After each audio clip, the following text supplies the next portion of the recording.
Seth Bernard writes, "Hey, Collider, I love the show and listen daily. My question is about Oscar campaigns. I understand why studios and movies campaign during Oscar season, but in a perfect world, shouldn't the best movie win instead of the movie that the voters see the most of around town?"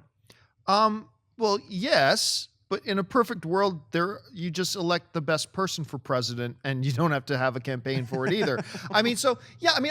You're right. You understood that why they're doing it.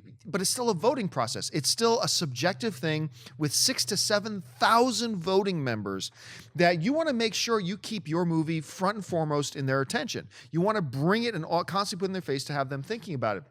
At the end of the day, those voters should still be voting for what they thought was the best movie. It's like, but you have a responsibility too as a studio, because Oscar buzz makes you money. Especially if your film comes out around Oscar season, which is why a lot of these studios, if they feel they have a movie that could contend for an Oscar, they'll schedule it closer to Oscar season to make sure they can financially take advantage of that buzz. But also, the studios have responsibility to the people in their movies. Like if you have a director and you did a great job, you have responsibility to that director to campaign for him and say, hey, make sure you think about this film that these guys did. So in a perfect world, yes, no campaigning needed.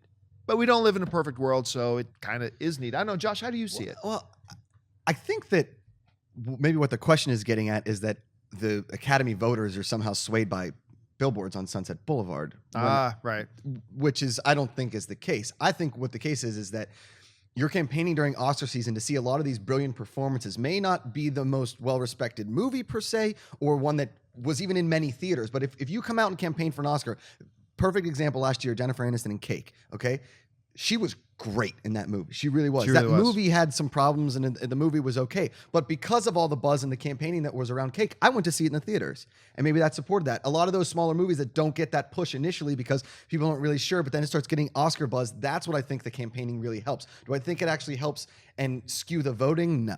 No, the billboards, and I think this is the point you're making, the billboards on Hollywood Boulevard or on Sunset, whatever, they do not influence or change an Oscar Academy's voting, but it gets idiots like me or Josh or Mark to go, yeah, you know what? Maybe I should revisit that movie. Right. It's as much for getting more people to see the movie as it is for getting the Oscar voters to see it. I think sadly sometimes it does, though. I think sometimes just the last thing in your head before you go into a voting booth or anything like that, it can stick there a little bit. Now, in a perfect world, if you saw a billboard for let's say, one of my favorite movies, Double Impact, for your consideration, vote Double Impact for Best Picture of the Year. You see that, and you shouldn't be thinking, I'm going to vote for Double Impact. You should see that and say, I need to take some time today and look at the movies that I love this year. So instead of letting the specific movie remind you of voting for that, just say, I need to look at all the movies that came out, because we see a ton of movies every year, and sometimes you need a gentle reminder. Now, what political campaigns have is regulations. Is that you're allowed to spend this money on this, you're not allowed to spend this money on this. Do those regulations get broken all the time? Of course they do. Yeah. It's politics. And I'm sure that there might be down the road some sort of regulation when it comes to campaigning for Oscars, because like anything else, it started out as just, hey, we just want to give you a gentle reminder. We made this small movie. Please make sure you see it.